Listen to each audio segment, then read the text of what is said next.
right. Here we go. I want you to explain to everybody what your name is. My name is Ernest or Shepard. A lot of people call me Mona. That's my nickname, Mona.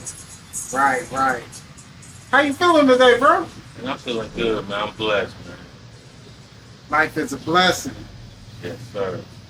So, main reason why we're here is to talk about your two books. You got a documentary coming out. You done been through a lot, right? Yeah, I had experience. You have a living testimony. And you tell everybody the importance of people in general just telling their testimony. Because every story has a message. So it's important that we get that message out to the people, to the mass people that want to hear it and that need to hear it. Can you explain how important your testimony is from Welcome to Brick City and Bliss Me from the two books you made? How is important that for you to reach people? Well, I think everybody has a story to tell. I think that telling their stories are important because we have different perspectives. Right. So the more the people share their story, the better, vision of or understanding of things that we have because, we all have different perspectives. Right. And we can learn from each other. Of course, of course. The more we can learn from each other, that knowledge, like you said, iron sharpens iron, right? Yeah. So the more we can tell our story, and stories have an emotional appeal. So there's somebody that could be in the same shoes that you were in back in the past that's right now that can relate to that story. Yeah. What you're doing right now with these books right here, right? You're immortalizing history. This is art. So this is history immortalized that somebody can pick up, somebody can read, and quite possibly it can save a life. Yeah. That was kind of, my purpose in writing these stories is kind of motivate and inspire other people, things that I've been through. I know there's people are going through those same things right now. Yes, and sir. trying to figure out their path through life. And if I can tell my story and kind of show them, the path that I took to get my life back on track, Right. maybe they can use that same motivation or use my story to inspire them to, do better, get out the streets and be a better person, be a better member to society. Exactly. Actually, be an asset to the society, right? Yeah, most Be a definitely. gift to the society. So, we're going to take it back to the 70s, right? Yeah. To the 70s where it all started. Right now, I would say Kansas City is in a group of, is in a field of turbulence right now. Yeah. There's a lot going on and see a lot of violence, a lot of killing, A lot right? of changes. A lot of changes. Nobody's close knit. And as you were explaining to me, and as I read, that back in the 70s, it wasn't like that for you. Can you explain what Jupiter Gardens was like back in the 70s? What was it like? Was it a whole bunch of killing, or was it a whole different perspective for you? What was it like? Well, when we moved here from California, Yes, sir. I think it was like 77. And, I was a kid, so I didn't know a lot of adult things, but as a kid, in my experiences in Jupiter Gardens, there was a lot of love. There was togetherness. We used to play outside, you know what I mean? And stay out. And as long as, till the lights came in, we could go wherever we want. Didn't have to worry about a lot of the things that kids have to worry about now. We had neighbors that we could go to and seek help, or we need to borrow a cup of sugar, some milk, some flour. They was there, and there was a lot of love in the community, a lot of togetherness. So that's what I remember about Jupiter Gardens when I first arrived there, and some of my first experiences. A lot of love, a lot of people, a family atmosphere. Yes, sir. Family orientated, which kept you strong, right? Yeah.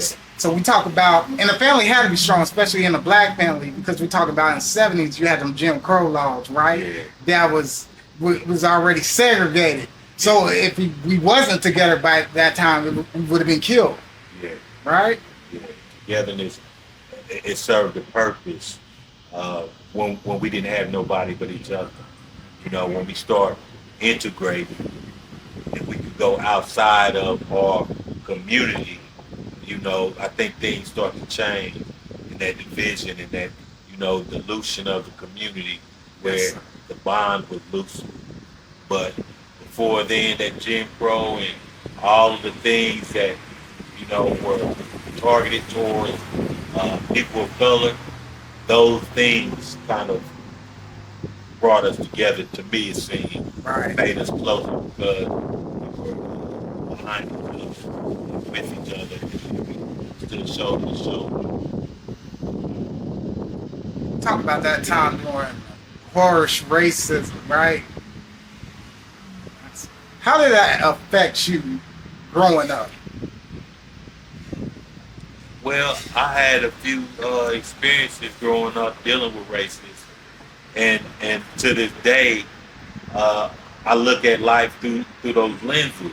Mm. You know, because you can't take those things, you can't unsee them or unfeel the embarrassment or whatever, the pain, the fear that you had went through. You can't unlive that. So for me, I view life through those lenses because there's still racism exists. It's a real thing, regardless of what somebody might say or what they might try to make us believe. Yes. Racism is still it's a real thing. It's not Right. you know something that we just make up in our head. Right. That's facts. That's facts. Can you tell me what were some of the most challenging situations that you came up out of, right? Where you felt like, was there ever a time coming up in Brick City, right, where you felt like there was no hope, and what got you out of that? Because sometimes we do hit rock bottom and we fall into that dark place, and sometimes a lot of us can't come out that dark, and so we remain stuck in there. We remain stuck in our past emotions. You seem like well-developed individual, which you came out of, right? Because you told me you went on a spiritual journey. These two books are spiritual, right? You got the Brick City side, then you got the Brick side. Yeah. You know? So tell me about the challenges that you had, that you felt like there was no hope, and how did you come out of it? Well, I never felt like there was no hope. Ooh, You know what I mean? yes. Never felt like there was no hope. There was times when things were challenging, but there was never a time where I felt there was no hope. I kind of lost faith. You know what I mean? Yes, yes. And I kind of lost faith, and I can't say I lost hope, but if you lose faith, I guess that does take some, losing of hope too. You can't have, but yeah, I lost faith in people, basically. Ooh, people, yeah. I lost faith Yes, in people. Yes. I lost faith in God, but, No, keep what I going. mean, because of some of the things that were happening in the world. You know what I mean? I question God. Question, Yes. is there a God? There was a lot of things that were happening in my life. Death, close friends dying, and then this was around the time of the World Trade Center, September 11th. Yes, yes. Yeah, so I couldn't understand how, 3,000 innocent people, how God could let 3,000 innocent people die like that. So it kind of, it made me question, and Right. that's what led me on the spiritual journey. Is me wanting to know more and understand things, because I was, previously in the streets where, it didn't care about too much of nothing but me. You know what I mean? So it was something that kind of woke me up. You know, I was already going through some things, losing homeboys and, you Yes. know, dealing with females and, Thank you you so know, much, Mike. God bless you. God bless. dealing with females and, you know, I was having, uh, you know, pregnant, you know, getting females pregnant, having kids and, Yes, sir. you know, it was a lot of things that I was doing wrong and it, you know, eventually, you know, caught up with me where I had to look in the mirror, you know what I mean? Oh, yes. I had to eventually look in the mirror and be like, Yes, sir. you know, is this who you are? And I think that that's something that we all have to go, you know, we're going to all have to do at some point is look in the mirror and say, you know, is this who I am, you know? Who am I? Yes. You know, what am I here for? You know, am I here to cause havoc? Or am I here to, you know, bring some type of positive energy to the world? You know what I mean? So I looked at myself, man, and I had caused enough havoc. You know what I mean? And I wanted to make a change, man, if not for myself, for, you know, the kids who I brought into the world. You know what I mean? Yes, sir.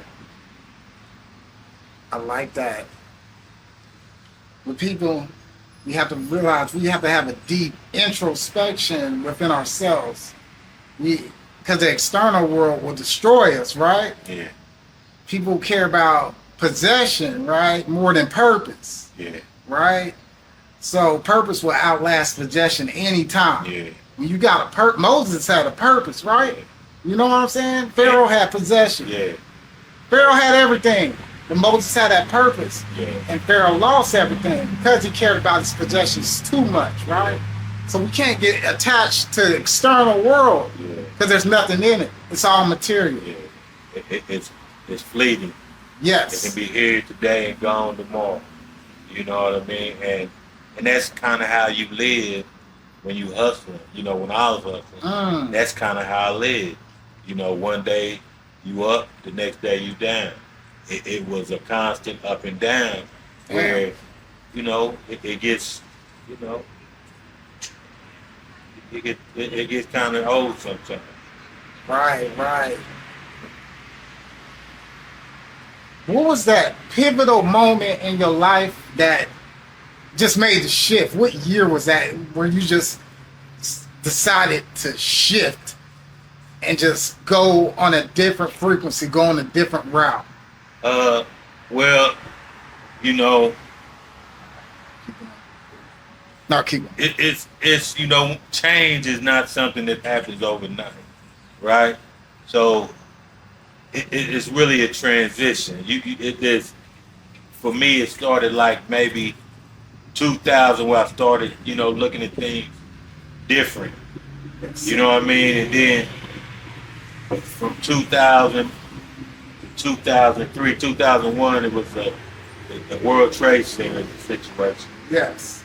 By 2003, I was baptized, wanting to change my life. Yes, sir. You know what I mean? So in that stretch of time, though, between 2000 and 2003, I'm like, you know, I wanted to change.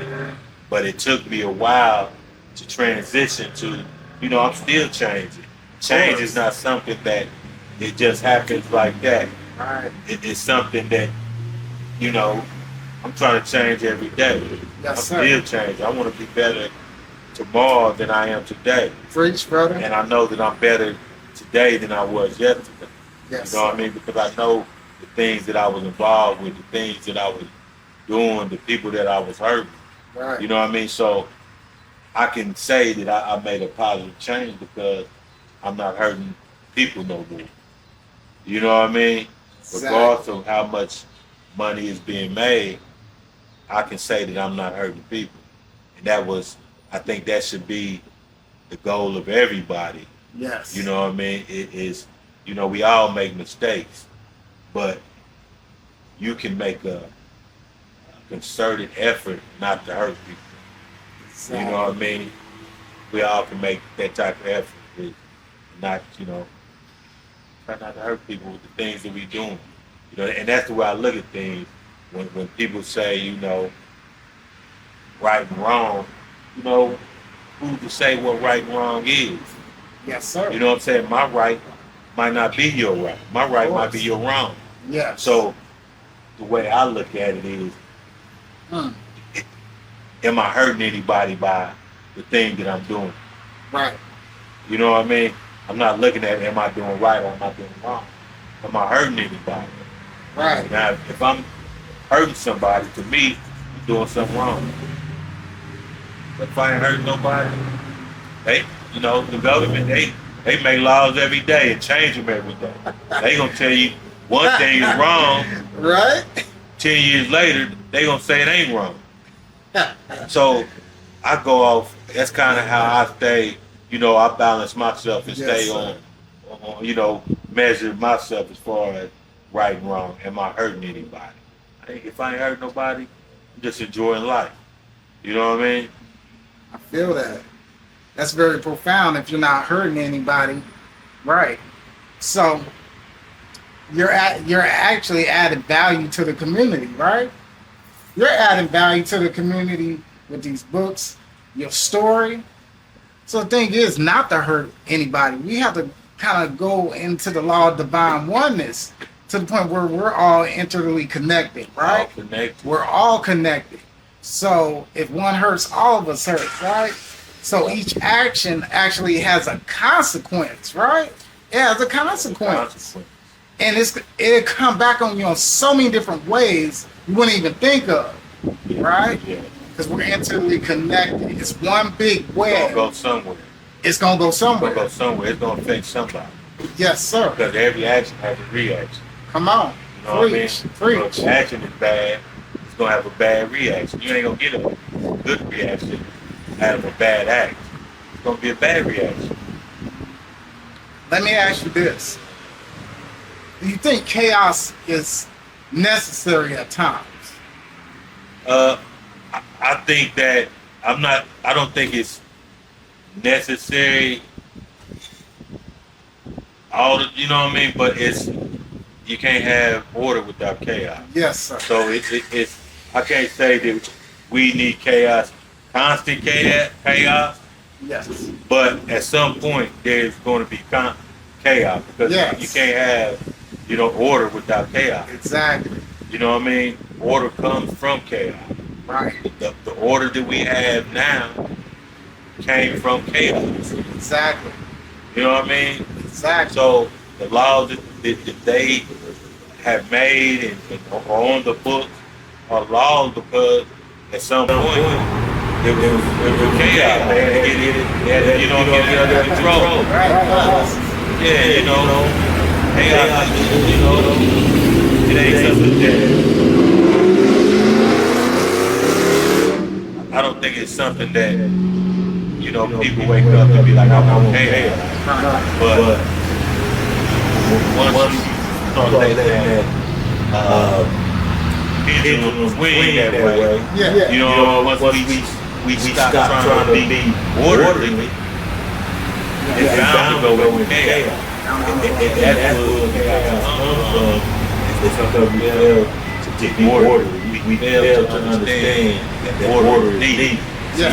We don't chaos that it seems like it's going on right now because we don't understand the order that is needed. Right. We think that order is some type of bondage. We want to be free. We want to be free. But in that freedom, you know what I mean? And there's no order, chaos is bound to. Right. Chaos is bound to strike. You're right. Would you say the freedom in America is an illusion right now?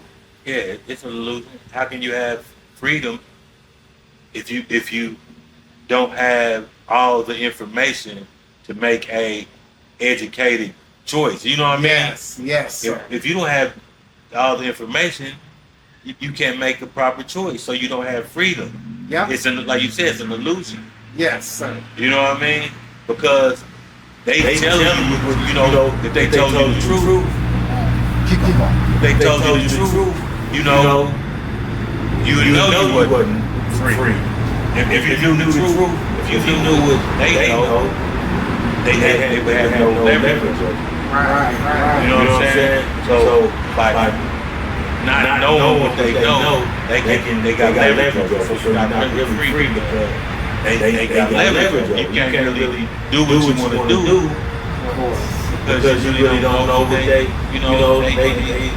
control the performance, do the moves, you know, just every aspect. The law, they control all of it.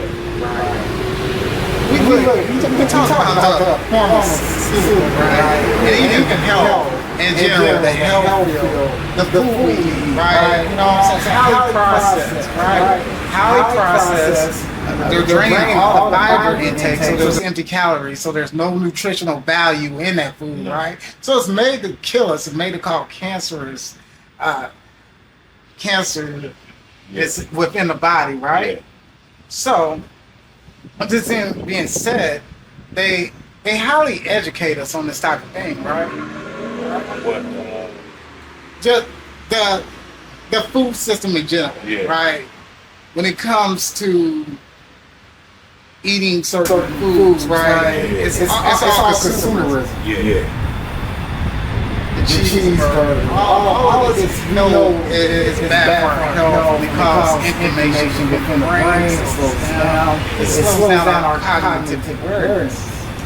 The government still keeps putting things on shelves. Everything. So do you believe like everything is meant to slow us down and keep us at this low vibrational state that we're in? Some people.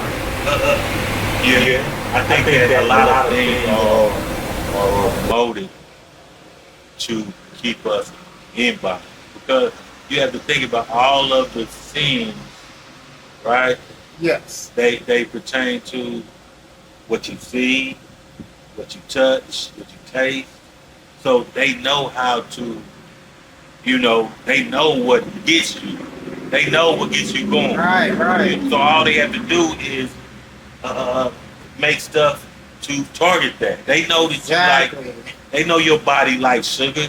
They know your body likes salt because they've done the research. Yes, sir. So they target us, but the thing it is, we don't have the knowledge to, to control our own body. And that's what if you knew that this is what they were doing, you would kind of think, you kind of think different. Like, we really don't even know somebody might tell us. Average person think that's the conspiracy. They not. You know what I mean? So they like eat and their body is weak. Exactly. That's what the Bible tells you. The soul is willing, but the flesh is weak. So they target the flesh. Yes. You know what I'm saying? So everything they do, they know they can get rich by targeting your flesh. They know all they got to do is promote it. Yes, put it in your head, get you to taste, to get you to try. Come on. And then you don't have the mental capacity to control your own body. Of course. You don't know, like you were talking about, there's consequences to our actions. Yes, sir. See, we think we can just eat anything, say anything, do anything, and there's no consequences. But and a lot of times we don't know what consequences. Because they don't tell us, they give us. They give it to us, they promote it to us, they don't tell us the consequences. You know what I'm saying? So a lot of times we uneducated, we don't, we emotional, we don't do research. You know what I mean? So, Yes, sir. Like you said, the emotional, you live in a capitalistic society. So whether it's good or bad, it's capitalism. As long as people, government, marketers, they can make money off it. They're gonna market to them, right? So we have to be aware of symbolic suggestion, right? And these are hidden messages that you see all the time within the food, within these commercials, right? That go into our subconscious. So if we're not aware of these hidden messages, it goes into our subconscious and we can easily be manipulated or controlled, right? So without the knowledge or the spiritual awareness, because they attack the flesh is weak. these marketers, they appeal to our unconscious desires. Yeah. They might put a sexy woman on TV drinking a beer or whatever, and we're already enticed by that. Yeah. We're looking at the flesh. Are we looking at her as a whole person, right?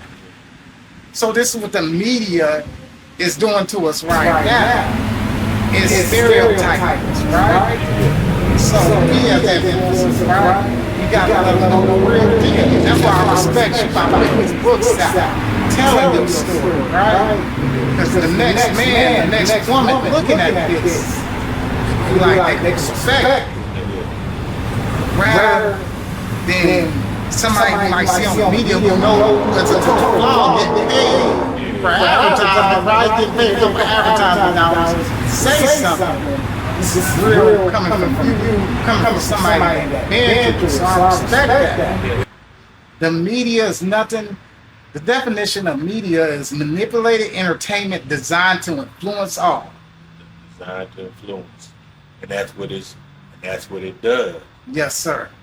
And they are able to get us. We are more vulnerable as a people because we're so divided. We don't have a support system of people to say, you know, don't eat that. You know what I mean? Yes. Don't do this. We don't have people that back in the day, we used to have people that used to check us. We did something, you know what I mean? You can't check nobody no more. You know what I mean? So I think that, you know, it's easier for them to target us because we so divided. We don't want to tell people, you know, man, don't do that, because then we, like for me, you know where I come from, and I try to tell you, don't do that. How you gonna tell me? You need to do it. You know what I'm saying? And we have to get away from that. You know what I mean? We gotta get away from that. People who've been through things need to, you know, kind of check them. Don't do that. If I see somebody with a female on my home, I'm you know, trying to put them up on game. I ain't gonna just, you know what I mean? But we done got so divided, we don't hold each other accountable no more. You know what I mean? Right. You see these other cultures. If they do something this culturally out of bounds, they gonna check them. That's not good for us. You know what I mean? That's not good for the whole. Right. But we don't look at ourselves. We don't have no organization, no togetherness. So we don't see each other as a whole. We are operating as individuals. So we don't care what the next man is really doing. We don't care what they, you know, we don't care. We just worry about, you know, me. You know what I'm saying? Selfishness. But they know that's what they intentionally maybe to divide us as a baby, because they know that we're divided. We are so weak. The strong when you unite, and weak when you divide. That's science. Science. No, that's facts. That's science. That's science. Common sense. You know what I mean? We strong together for some reason. You know, everybody wants to be, you know, individual, so they can, because they have individual agendas. You know what I mean? There's a lot of people who might say, you know, they for the community, but they really got individual agendas. You know what I'm saying? Oh, okay. So that's why people can't come together, even though they might say it with their mouth, but we can't come together because everybody has their own agenda. Right. Everybody's not. They might use the community as a stepping stool, or a way to, you know what I mean, promote their own agenda to, you know what I mean. But we have to, you know, get past the individualism, man, and come together. But you know, it's gonna take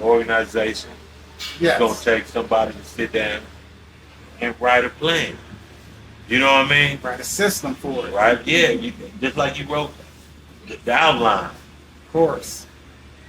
They didn't start this country without a constitution. Exactly. That's what they outlined. That's what brought them together. Yes. We can't come together as a people if we don't know what we're coming together for. Exactly. If we don't know what the plan is, that's just like saying let's come together, but come together to what? What's the plan? There's no structure. There's no structure. No structure. No system.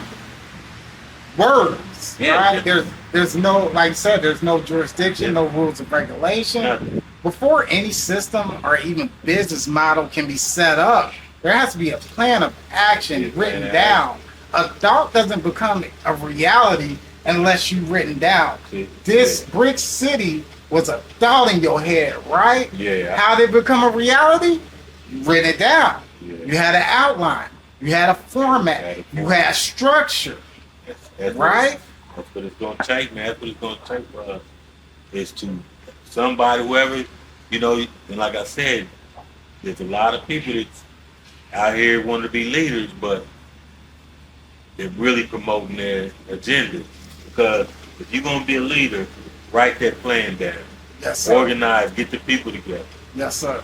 Don't keep saying, you know, this is a community, we're trying to build a community. You can't build a community. Or you can't do nothing without no structure. Right. You know what I mean? You can't build nothing without structure.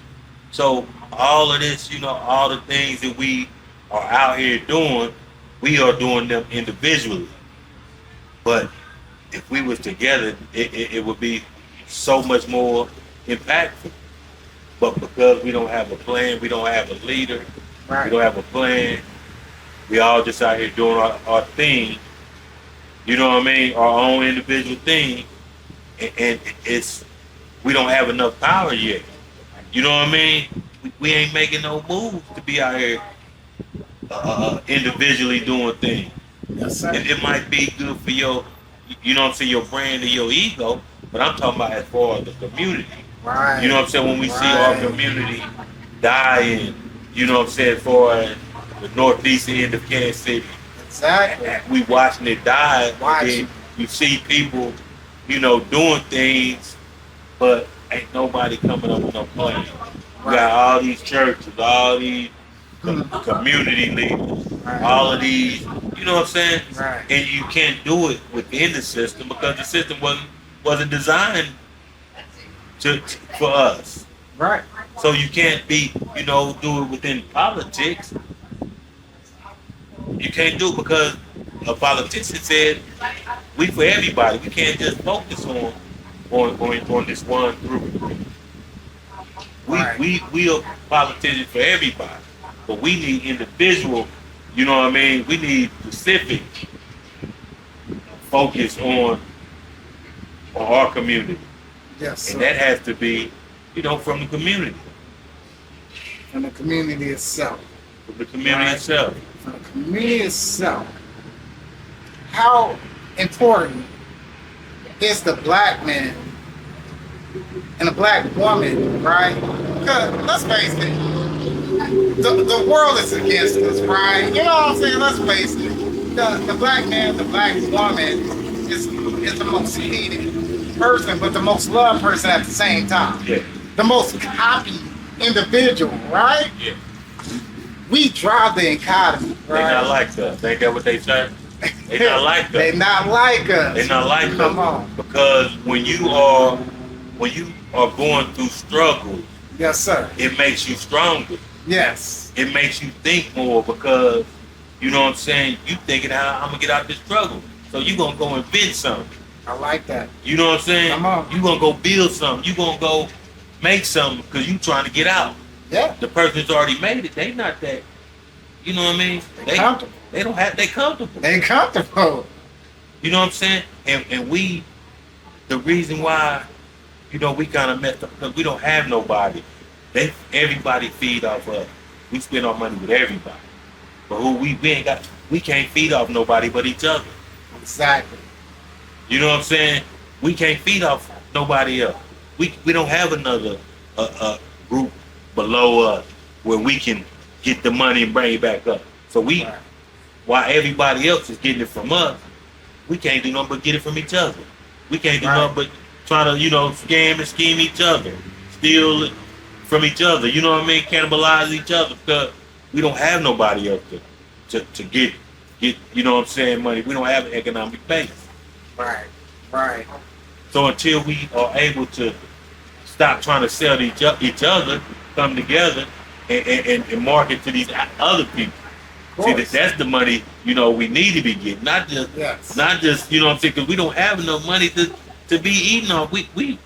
They already eating off us. Right. Everybody else is taking from us. And we got to take from us too. No, we have to come up with a plan where we are marketing and trying to get these outside people money. And if they ain't allowing us to get it or spending with us or allowing us to work in the establishment, we shouldn't spend our money with it. We shouldn't, we shouldn't purchase stuff from the establishment. Exactly. Basically, building our own brand, right? Yeah. What you doing right now? I'm wearing your brand right now. You know what I'm saying? You building your own brand. We control everything. We control our own media, our own production, right? Yeah. And we teach these kids about it. We teach kids about authorism, right? How to write a book, how to do anything. You know what I'm saying? Because you have the certain knowledge to know how to put the book together, to know how to put the format together. So I believe the educational system in general has failed the kids, right? It's teaching kids stuff that isn't relevant, that they don't even care for, right? Stuff that doesn't even match their own creativity, right? We all have a creative genius with us from when we were kids. But as we grow up, it slowly has been robbed from us. So we need to all dip into that collective imagination so we could pull these thoughts out, right? Yeah. Because everything gets diluted with everything. Yeah. Teachers, parents. There's a lot of people that have just lowered our core values to the point that told us we can't do it. But I believe the black man and woman can do anything we want. Yeah. We started from slavery, right? And look, we started from slavery, but at the same time, we overcame every obstacle. We invented things. We're alchemists. So you can give us nothing, but please believe the black man or the black woman, we're going to turn it into something. Yeah, we're going to turn it into We're alchemists. We're creators. God's a creator, right? Yeah. So you think we don't have that God power in us to create and overcome? The thing is, like you said, God is the creator, right? Yes, sir. But he did not create without order. See, that's where we are creators, but we don't have the order. Yes. The man is not the head of the family no more. That's you know what facts. I'm saying? That's families are divided. Yes. There's no structure. Yes. You look at any of these other races of people, especially if they prosper, and look how they have structure in their family. Right. And that's the thing that we miss, and that is the key, is the structure. Yes, you sir. can't have, because structure is law. Yes, sir. It tells you what to do, where to do it, how to do it. You know what I'm saying? So if we don't have structure, that's why we are doing so bad as a people, because we have no structure, we have no law. Right. See, when you think about the Bible, right? Yes, sir. And you think about the Jews when they crucified Jesus, right? They had the law, right? But they didn't have no faith. They had the law, but no faith. But then you see the Gentile, they had faith, but no law. Damn. So it's a balance. You gotta have both. You gotta have. Well, the thing is, when the Gentiles got they didn't have the law, but when they got the law, when Jesus allowed them to take, and gave them the law, that they was able to prosper. Yes, sir. You know what I'm saying? But they eventually lost faith too, because once you start becoming religious and all about the law, then you lose faith. That's how they lost faith. Because remember when they came out of Egypt, they were the Gentiles out of Egypt worshiping different, you know what I mean, different gods and stuff when they came, because they picked it up from the Egyptians. Yes. So they had the faith, but they didn't have no law. So that's why Moses gave them the law, because they needed the law to purge all that, the negative stuff that they had picked up on. Of course. So once they had the law, and they came up under that law and did what they supposed to have done, they purged all that stuff out. And that's when Jesus came to the scene. Yes. But they lost faith, because what you need faith for when you know the truth. Why you need to believe when you know. You know what I'm saying? So they know the law.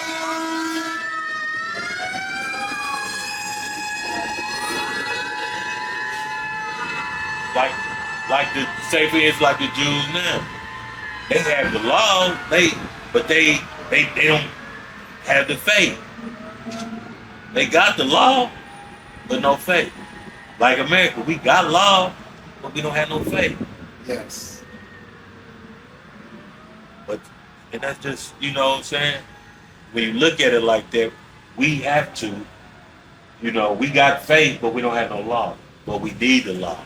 We need some structure in our, in our community, to get us back where we can come together, because you can't build a house or something, something solid without, that structure. You have to lay one brick on top of the other. You have to interlock. Come on. You have to come together. You know what I mean? Yes, sir. You have to have a structure. Yes. So we don't have no structure, and that's why we look so weak, and we trying to feed off each other. You know what I mean? And that keeps the division instead of us coming together, like I said, and promoting, try to get some of their money, and try to get some of these other people. Not just, I'm tired of trying to just get my brother's money. Right. You know what I'm saying? When he's out here trying to get some money, he's trying to get some of my money. Right. You know what I'm saying? And we don't have enough coming in to be trying to, you know what I'm saying? We need to, you see, when he started getting the other people's money, he blew up. Of course, come on. You know what I'm saying? Blueprint, yeah. He started getting the other people's money because he started promoting himself to another, different demographics and shit. Yes, sir. He wasn't just trying to eat off his brother because he knows his brother really ain't. He's struggling too. Of course. How am I gonna come up and you struggling too? And we running around here trying to, get each other's. I'm trying to get money from you. You trying to get money from me, and we both struggling, pretty much. It's almost like what we want to do is combine that. How about we get money with each other, With right? each other. Like you said, we're stronger together. So instead of being in competition or, this competition thing we got going, let's join forces and become a unit And make more noise. and make more noise. You know what I mean? Like you said, back in the 70s, everybody was together, right? Together, There's man. no separation, nothing. You got me, I got you. Let's eat together. You know what I'm saying? It's an abundance for everybody out Yeah, there. but it's not. We don't have that economic base yet Yes. in this black community. Yes. You know what I'm saying? We don't have, specifically in Kansas City, Kansas, we don't have the economic base yet to be really, making no money. That's why, everybody's, it's like people are complaining about, people supporting them. Sure. Yeah, I hear that. Now, I hear that a lot in the Kansas City community, like through Facebook posts and everything. Can you elaborate that whole aspect? Because that's all I see. No support. This guy's not supporting me. I'm not supporting him. Where's the unity at in Kansas City to you? I mean, there ain't. It's the same thing. Damn. It's all the same thing. All the same thing. There's no structure and there's no structure. No structure. How we not big enough with the structure. We can be big enough to get the eye of another state or another county or somebody else. But we not big enough because we're not together. We don't make no noise. Everybody's doing their individual thing. It's like throwing a pebble in a pond. Right. You know what I mean? You make a little ripple, but if you throw a big boulder in that thing, Right. you're gonna make waves. See, we a bunch of little pebbles jumping in the lake. We ain't making no noise. There's no effect. No effect. But No effect. but the moment we get together, and everybody knows this, but nobody wants to, you know what I mean, put their own personal agendas to the side to say, you know, this is for a bigger Yes. cause. Yes. You know, yeah. I want to be the boss. I want to be the next best thing out of Kansas City. But you're not going to be unless you know we come together and make some noise where somebody can hear you, where somebody can see you, where somebody can, you know what I mean, be. Right. We're not making no noise, man. We need to come together, write a plan, well, somebody organize, come together, write a plan like I said, America didn't.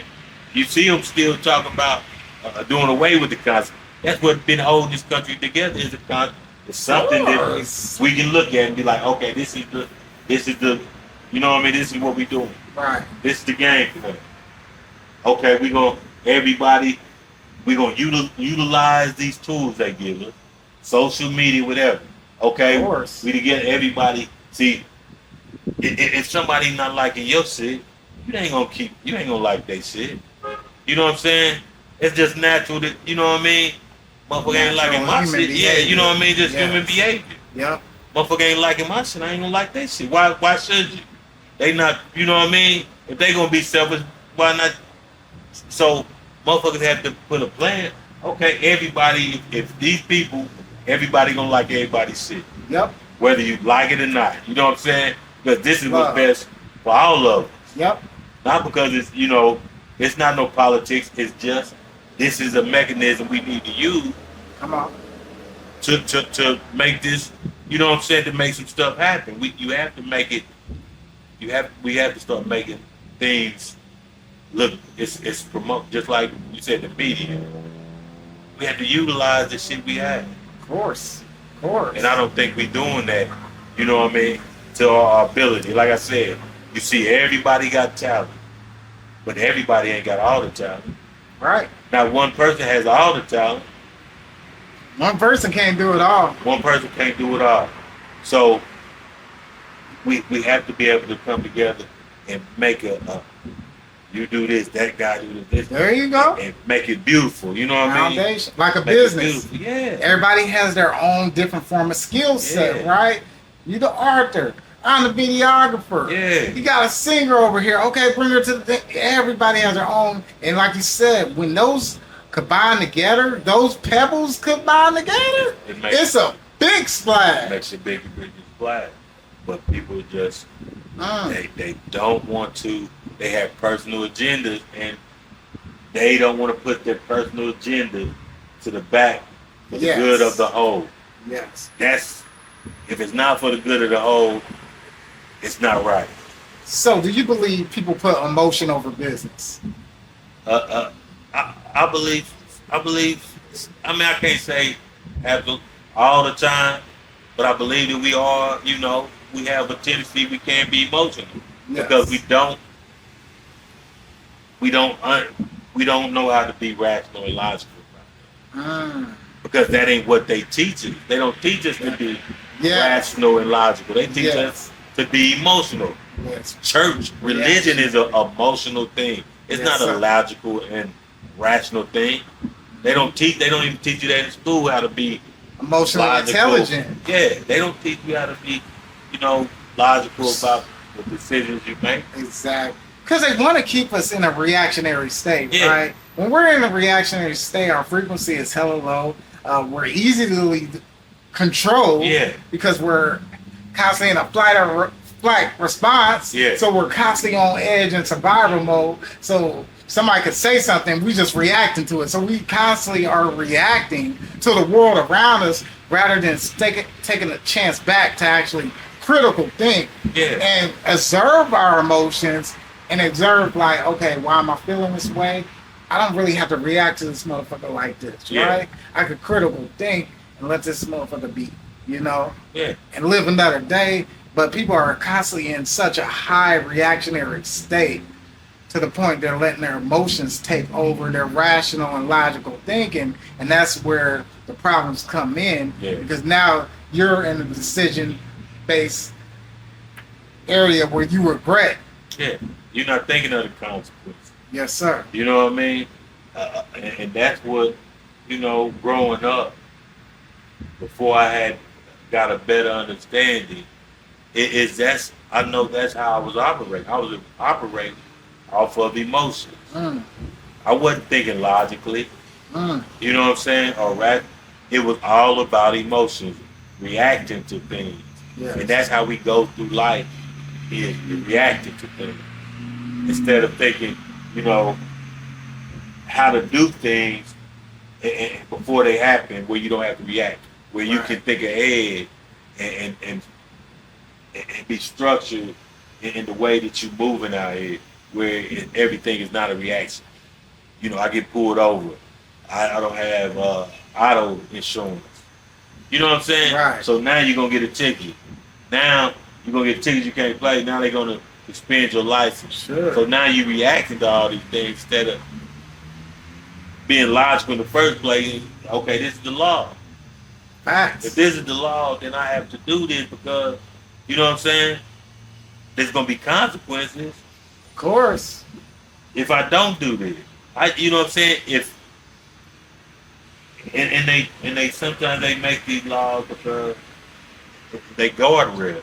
If they, I used to ride around with no seatbelt. Mm-hmm. You know what I'm saying? But there was a reason, I seen somebody get tossed out of a car. Sure. There's a reason why they say put your seatbelt on. You know what I'm saying? But we think that, we put so much into kind of wishful thinking and superstitions. God got me. I don't need to wear a seatbelt. Oh yes. God got me. Right? Yeah. Right? Yeah, God got you, but he the one. He makes the laws, and he made the law of gravity. You know what I'm saying? Right. And if this car flip, even though God got you, he can't stop his laws of gravity. Of course. From you. So, you know what I mean? Because the laws don't change. The laws of the universe, you know what I'm saying? They don't Right. change. Water gonna freeze at the same temperature. Come on. It's gonna boil at the same temperature. The seasons gonna come and go. The sun and the moon. Right. Those laws don't change. That don't change. Yeah, these laws that these people make, they had changed them. Facts. Weed wasn't legal, now it's legal. Facts. See, those laws change. But the universal laws, Preach. they don't change. They don't change at all. They don't change. So those are the laws that like I said, being balanced. You know what I'm saying? Those are the laws that they don't teach us. They don't teach us the laws that don't change. Exactly. They teach us the laws that change because they can constantly move the goalpost. Of course. They don't teach us the laws to say, this is what this is the way to structure your life. Mm-hmm. Your life needs structure. That's facts. That is facts. Yeah, man, it's just a lot of, and that's what, the book Blasphemy, I went, I was telling you, I went through the spiritual experience, man. I got baptized and started going to church. I was on fire. You know what I'm saying? How they be saying, I was on fire. You know what I'm saying? Yeah. I had the spirit, you know what I mean? Come on, baby. And I was going to church faithfully. Sunday school, going on trips at a time. Because I wanted to know the truth. But after going there repeatedly and seeing how it was more of a program, where the same thing they taught, they regurgitated. It wasn't, you can only go so far. Right. You know what I mean? And the truth. If you want to go further, you want to get, a better understanding, I couldn't do it in the church, and I had to do my own research. I feel that. I was like that too, man. I hit rock bottom 2 years ago. Yeah. Where I had got baptized, like 4 years prior to that. But I hit rock bottom. Even when I was baptized, I was unaware of my shadow. Had an arrogant ego. Yeah. had girlfriends that would tell me about my ego, right? Yeah. And I didn't want to listen. I didn't want to see that part of myself that other people were seeing, and they were telling me Yeah. that ego was taking over, right? We don't want to look at ourselves sometimes. And exactly, and like you said before, you had to look in the mirror, right? You had to look in the mirror. Sometimes when we look in the mirror, we see that reflection, and that ain't us. We like, damn, that's us. So we got to be able to go on that spiritual journey. And I'm sadly to say, I'm like you. Like, church didn't get me there, right? I had to do my own research and get closer to God myself, right? To understand the truth. I had to understand the universal laws, right? The laws that are hidden from us that we can't see. And I had to realize that, okay, I'm creating my own heaven and I'm creating my own hell, you know? So at that time, I was kind of creating my own hell because I was going back and forth. The same patterns was hitting me. I was going through the same thing. It was like a paradox. Until I woke up and learned emotional intelligence, learned how to control my emotions, right? Got closer to God, got closer to the universe in itself, that every action has a consequence. So I had to hold accountability, right? You had to hold yourself accountable. The accountability, which I believe most people seem to lack. That accountability, like you said, most people will put it on God rather than hold that accountability within themselves. Because that's what they teach. Exactly. That's what they teach you. Exactly. They don't want you to have a personal accountability, because then, you know, they can't say, you know, Keep going. you know what I'm saying? If you take a personal, you can't blame the devil. Come on. You can't blame the devil if you know that it's about personal responsibility. Yes. And that's where I was at. When I learned that, it was like, shit, I'm like you said, I'm creating my own heaven. I'm creating my own hell. I have to take personal responsibility. I can't blame the devil. Yes, sir. I can't wait for the government or nobody to do these things for me. I can't wait for, you know, people think that God is just going to just drop something out the sky. Right? You know what I'm saying? Yeah, God done put everything on this earth for us already. He said it's done. Right. You know what I'm saying? It's done. So all you have to do is realize Yes. anything that you want to do, you can do. Yes. Everything it's just us holding ourselves back sometimes. And that's where I was at, man, when I was, you know, I had money, women, cars, Yes, sir. all of these things, but at some point, I wasn't happy. You know what I'm saying? I wasn't happy, you know, because I started seeing how people were. How, you know, when you got money and you got the bag, people gonna tell you what you want to hear. Exactly. And when you start seeing people, you know, you kind of, you know, you got to step back and look at like, damn, is this life? Is this real? You know what I mean? Right. Is this real life where people are, you know, it's politics. They doing things to get things. It's not about the love. It's not about, see, and that's the whole thing about the structure. When you have a structure, people know what they're supposed to do. When you are the head of the household as the father, Come on. you know your place. Your wife knows her place. Your kid knows her place. So whether they like you or not, love you or not, they still have a responsibility. They still have a place. They still have to respect you because of your position in that structure. You know what I'm saying? So, and that's just kind of how it is, man. We lean too much like that emotion of love.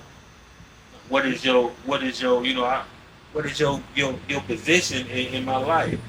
You know what I'm saying? Or you know what I'm saying? Am I A or am I the tail? I don't care. You know what I'm saying? You don't have to love me, but respect me. Exactly. Because I have a position in this order. And that's what we missing as men. We don't, it's like we kind of lost our order. We not the head of our own. So if we not the head of our own, we can't come together as men. You know what I'm saying? I can't come together as a, you a man as the head of your home, I'm a man, the head of my home. Yes, sir. And we can come together and you know what I'm saying, socialize. We can build something. Huh? But we can't build nothing if the structure, your structure, you ain't even the head of your home. How we go come together and you know what I'm saying, and build something when you ain't even, Exactly. your structure ain't it, you know what I mean? Well, structure. My structure ain't there. You know, exactly. It just we have to build that. We have to start at home first. We got to start with the family first, because that's where that's what they tore up. That's our weakness. Like I said, you take the man out the household. The man is the structure, right? The man is the protector. The man is the masculinity, which holds the glue together, the glue of the foundation, the puzzle.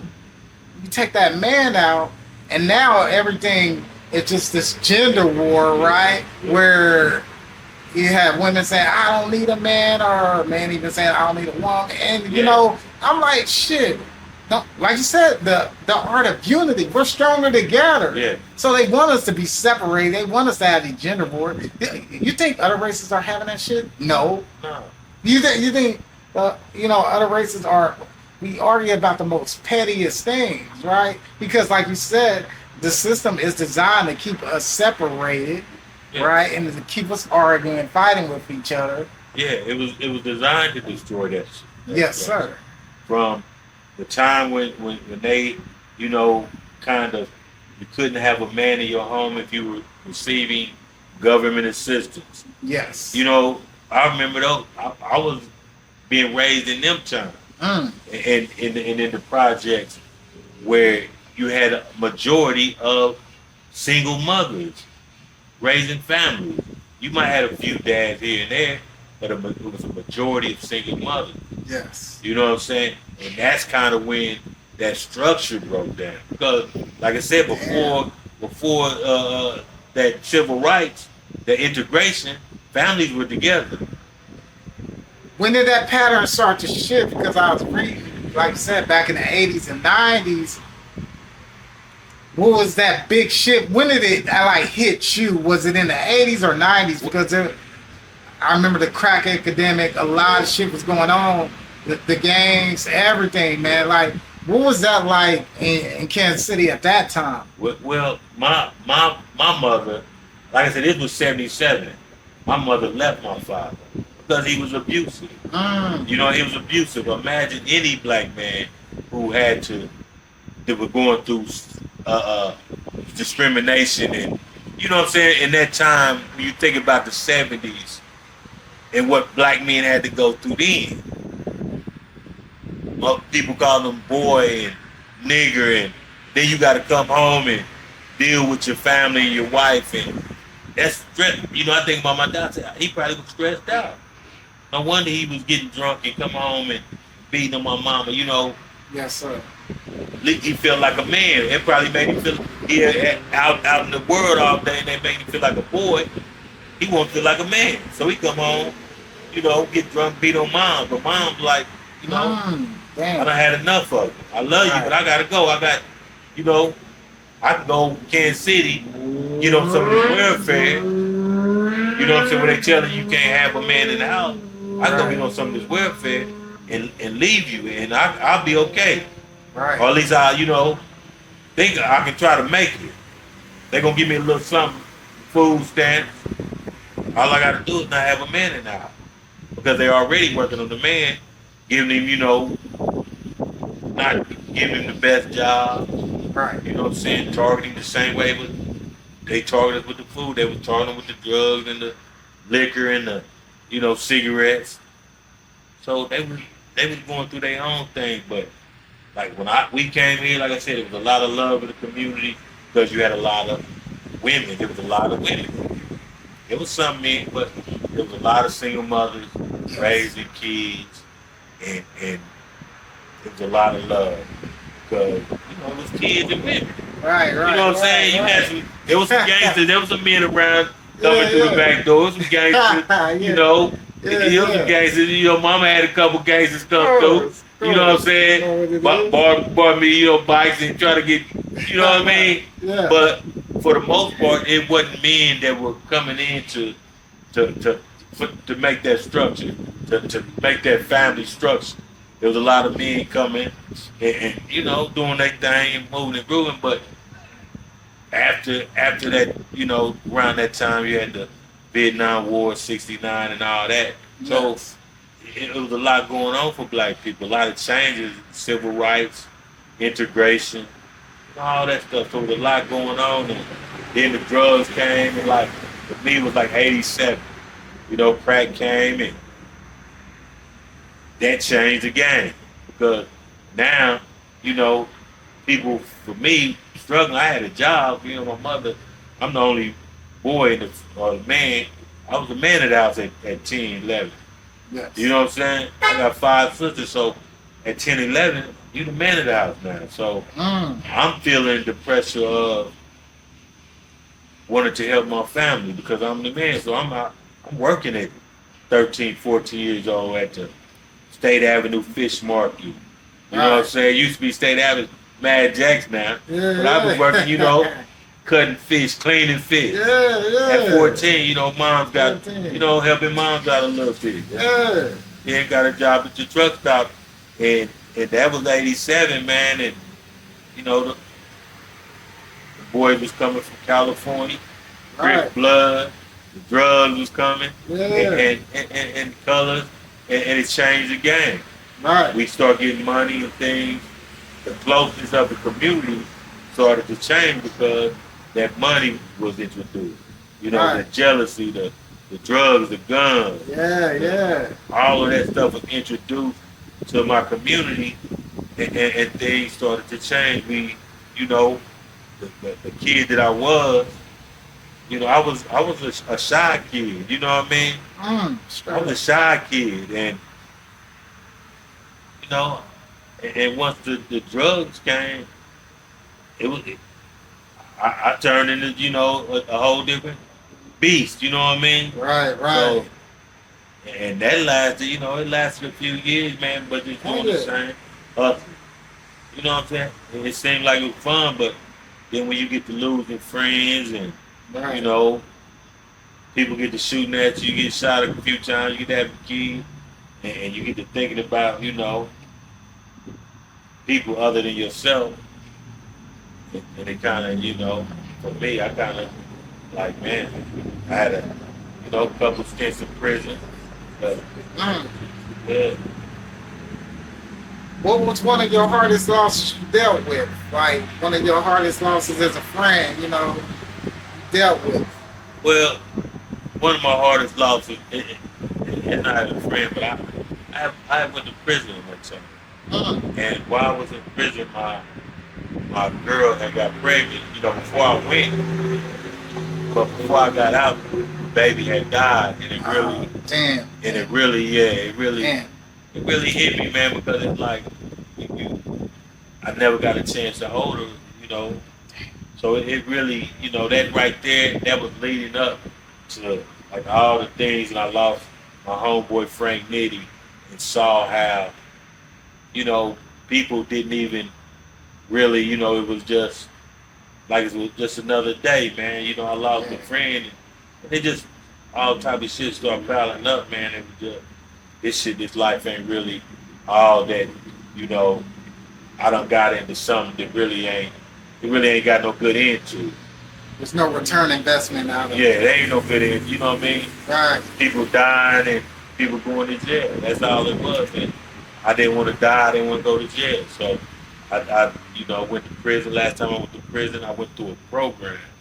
And this is really this book, there was a program they have in jail, right? And it's called RDAC. Supposed to be a drug program. But they really not talking about drugs. They talking about your attitudes, how you see things, how you perceive things, and how you can change your actions by just changing the way you look at things. They had a program where, they check you on your bad behaviors and shit. You have other people hold you accountable. So you do some selfish shit or some, you know what I'm saying? Yes. There was certain attitude that they call you on, and a lot of times we don't even know these bad, attitudes that we display. You know what I mean? Yes. We don't even know, like being sarcastic. You know what I'm saying? We being sarcastic, and it's negative because you being sarcastic to somebody else, and they taking it a certain way. Exactly. You know what I mean? Exactly. So it just makes you more aware. It made me more aware of the things that I was doing. And I learned because I had a writing class in prison. Yeah. Okay. And they had an assignment where we had to write a story where we victimized somebody. And we had to write it, and I wrote mine, and I wrote it, and people were like, they felt it. So I was like, maybe I can write, you know what I mean? Right. They was feeling it. They wanted me to write right there because I put some emotion in. Yeah. I don't, you know what I mean? And it was I got a lot of credit, a lot of compliments for that story. And like I said, I took a little college writing class too, so. Yes, sir. You know what I mean? So, I use my time in prison, not just, I learned and try to better myself while I was there. But that program helped me a lot to see, look at me, what was out, my part in being where I was at. Like that. It's what you do with your time in there. You gotta make prison. You gotta make prison your bitch. You know what I'm saying? Yeah. A lot of people just they get in there and they waste valuable time. Waste your time. It's already wasted. Been away from your family. Man. It's already time wasted. So you can at least try to better yourself with the time that you spend away. You know what I mean? That's what I try to do. I went in. I lost weight. I was lifting weights. I started running. I was running, miles and shit. I can't run a mile now, but I was in there running miles, running laps. Okay. So I came out healthy. I came out, and it allowed me to really sit down and think, to get my thoughts together. And that's when I came out, and I was like, I know I had this story I wanted to tell. And I came out and I made a plan and I started working on it, and it took me some years. But the thing of it is, I kept, that's why I try to tell them, just stay on it. You know what I mean? A lot of people give up and they never go back to it. Right. You know what I mean? Just stay on it. It was a story I wanted to tell, so it don't make no difference when it came out. Facts. Come on. I just had to get it out. You know what I mean? So I'm satisfied. I'm real pleased with the response that I got for that book. And, I just haven't been promoted like I should because, I got a full-time job. You know what I mean? Sure. And like I said, we don't have the economic base. We need each other. You know what I'm saying? We need each other. Come on. It's like we have to use each other for springboard. Yes. You know what I mean? Yes. So we can't make it nowhere else if we can't, kind of spring off of, each other here. Well, I like the premise, like you said, spring off each other. So you wrote me. You know what I'm saying? Yeah. You wrote me, and now me and you, we working. We doing interviews, right? You know what I'm saying? Creating the media, right? Yeah. About to put out the documentary. So we cause a greater level of awareness, right? Yes, sir. So me and you are prime examples of what need to happen, right? Yeah. You know what I'm saying? For sure, man. Two people in the black community coming together Yeah. in a holistic way, not halfway. Yeah. Because I could have just gave you this, like, okay, here, take this, go home and read it. Yeah. We putting this on the media, right? People need to hear this. Yeah, you show people Come on. the thing, man. I see you very professional with it, man. You very detailed, and it's. Sir. I mean, we just hooked up, and I can tell you put some time. You know what I mean? You put Of some course. effort into it. It wasn't something that you just came and I can tell you put effort in it, man. Yes, sir. And that you do, uh, uh, value what you do. You know what I mean? I can tell that, man. I see your videos, man. I know you be working. You know what I mean? Oh yeah, I see. yeah. You know You what I already mean? know, baby boy. Yeah. You already know.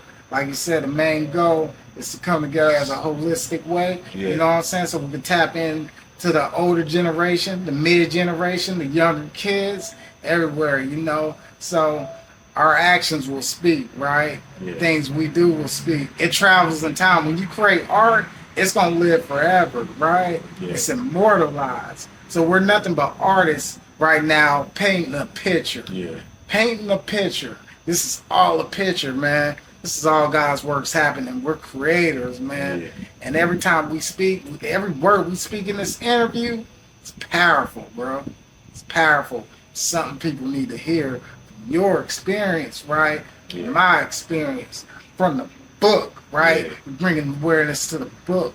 So just you writing me was a blessing, man. Yeah, You know what I'm yeah, saying? for sure, man. I know I needed, somebody, man, that could help me, man. You know what I mean? Because, like I said, it's been something that I've been saying that I was going to do, been planning to do, Come but on. I just haven't put everything together. But like I said, I'm not going to give up on my goals, no matter how long it takes to get them done. Yes, sir. And, I was like, let me try to, not do it myself. Let me bring somebody There you who go. has a profession, you know what I mean? I like your passion, man, when I see you working, man. I just like how you move, really. Facts. You know what I mean? Just positive. Every time I see you, you're positive. You smiling. You got that energy. Yeah. You know what I'm saying? Yeah. So it's like, that's what it is, man. So, my goal, right, you know what I'm saying, is to link up with you. You're going to knock this documentary out, and I'm going to put you on some more videographers just like me. You know what I'm saying? Coalition, I know a couple people. Once they see this interview, they're going to tap in, right? Yeah. So we just keep expanding, right? Yeah. There's a lot of videographers that have different styles and whatnot. Cool motherfuckers, and they love to hear your story, Yeah. right? Because you got a story to tell, so it's gonna expand your reach even more on a different platform. You got me, I want to tap you into more, Yeah, I so appreciate you can have an abundance, right? Yeah, I But appreciate you're a real dude. I tell you, I got a script for this book too. Oh, for real? Yeah. Oh, movie script? Yeah, I'm gonna send you the script. Oh, I ain't what? gonna say I'm sure it needs some work, right? Yeah. But it's like you said, it's something to start with.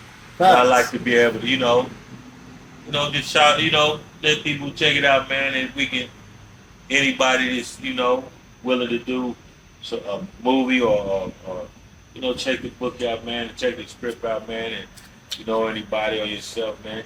And that's what I also like to do, like Yes. for the documentary. So we're gonna do the documentary. Maybe if I could do some scenes Yeah. out of the book to incorporate because the book it's kind of the blueprint for the documentary. Right. It's talking about some of the same things that I want to put out there or share with people.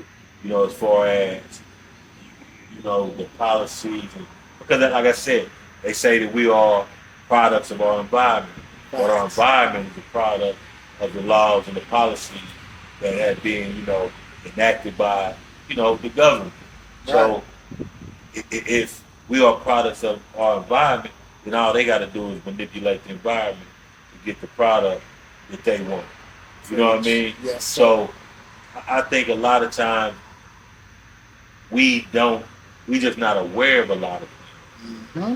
Because I remember myself, you don't know what to call something unless you might see something every day. But until you know the name of it, like that's a guava tree.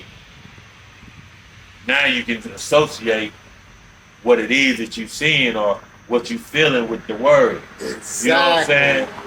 No vocabulary. Yeah, so a lot of things, I want to, with the documentary, I want to educate, I want to inspire, I want to motivate, You know what I mean? I also want to, you know, give a memorial to the place that, like I said, was, to me, there was so much love and community and family that, you know, we need to get back to a time like that. Right. You know what I'm saying? We need to get back to a time where we helped each other, we loved each other. You know what I mean? Where we were a family, pretty much. I didn't have to be your family. You might live, you know, a couple buildings over, but we were still family. There's people Right. that I've grown up with that I know to this day that they like family. And that's the thing about the lovely thing about growing up. You growing up with families when we stayed in the project. You've seen people grow from babies to grown men and women. There's people I've seen grow from babies. You know what I mean? Families, we you know what I mean? So we rock like that in the projects. You know what I mean? We tight, man. We still tight. So Like that. it's just that we have to, like I said, we have to get on the same page.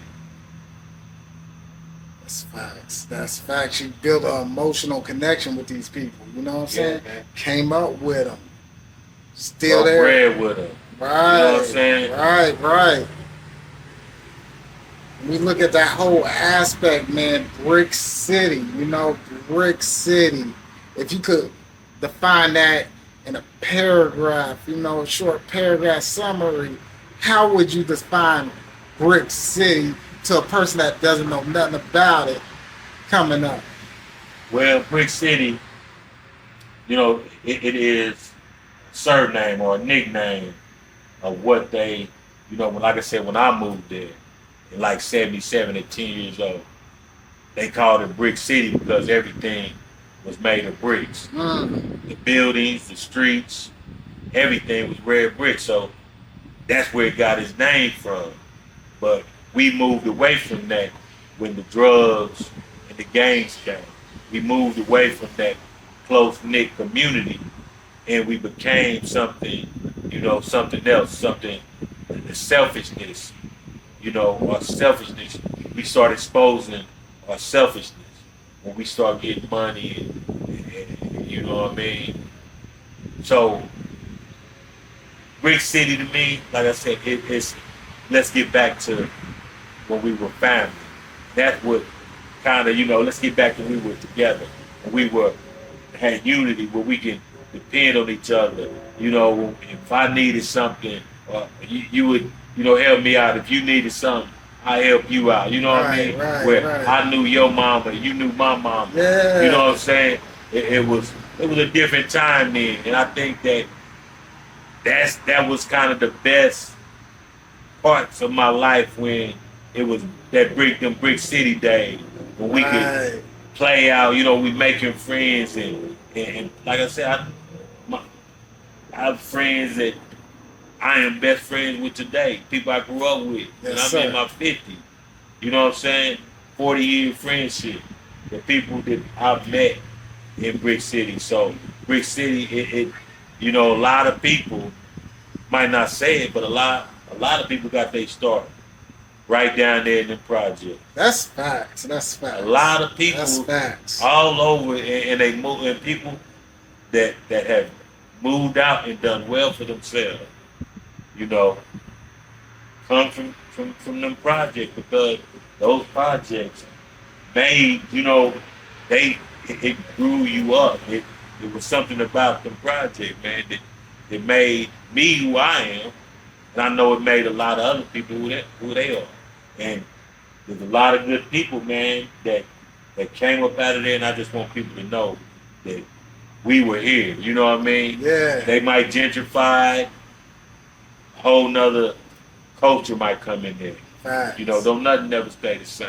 Nothing. But I want people to know that we were there and the type of people that were there. You know, there was good people. You know, people might have negative, you know, thoughts of opinions of the project. Sure. But there was some good people. Some of the best people that I've met. Of course. In the project because, you know, it was a lot of love there, man. So that's what I would tell people about Brick City, man. There's a lot of history. It was built 100 years after the Emancipation Proclamation. Mm. Just 100 years. Just imagine it was only been 100 years. People were slaves, you know, from slavery to building, you know, the Great Migration, Yeah. Jim Crow, Right. civil rights, all of this. You know what I mean? This is where these people who came to live in the projects come from. People who were migrating from down south to a better life. You know, a lot of people that stayed down there came up from the south. You know, they were living before they were living in the project. They were living down on the riverbanks in mud shacks. Yes, sir. You know what I'm saying? That's where they got the name from. Because it was called Jupiter Town. You know what I mean? They built the project and they named the project Jupiter Garden. So, A lot of Brick history. City. Yeah. Jupiter Gardens, aka Brick City. I Really? just want, you know, I just want to share, Brick City, baby. you know, I just want to share some experiences, man, and let people know about the good people of Jupiter Gardens. Man. Well, all I can say is Jupiter Garbage bred somebody like you know what I'm saying? Yeah, And you seem like a real thoroughbred, Man, a lot helping of the community. of- Man, I honestly, after sitting here having this conversation with you, I got nothing but respect and love for you. You know what I'm saying? A lot I Appreciate learned that, from it, man. Just listening to your story, bro. Like, man, it touched me in so many ways. And it touched me to the point where it's never too late to change. It's never too late to even follow your dreams. It's just that consistency, right? You never gave up. You stayed consistent on this book until you got it done, right? Yeah. And then the trials and tribulations you went through, you know, from moving to California to Kansas City, right? Starting a new thing, you know, and then experiencing what love was, right? You know, from the neighbors in the community, family orientated. And I believe that's something you got to get back. It's rare now, right? Yeah. But you feel like that will ever happen again, living in the times we are right now. Okay, gotcha. We'll close it out with that. Yeah. Feel like that will ever happen again, living in the times we are right now? I'm sure it will. Maybe not, you know, maybe not in my lifetime, but the seed will definitely, you know, it's been planted already. So, you know, it's just like plants, they blossom when the season. You know what I'm saying? Right. The seed, it's the same seed from the time of Jesus. It's the same seed, so it's gonna blossom again. And Of course. it's just what it's when the season, when it's time is right, and it's, you know, like you said, out of order comes chaos. I mean, out of chaos comes order. So Facts. maybe we just waiting for the chaos for the order to come. Facts. Gonna end it with that, baby boy. Say what your name is. and close Ernest it out. or Shepard, aka Moni. Man, y'all go check out my book, both of them. Welcome to Brick City and Blasphemy. Two great books, man. And I appreciate everybody who's already purchased those books. Be looking for the documentary.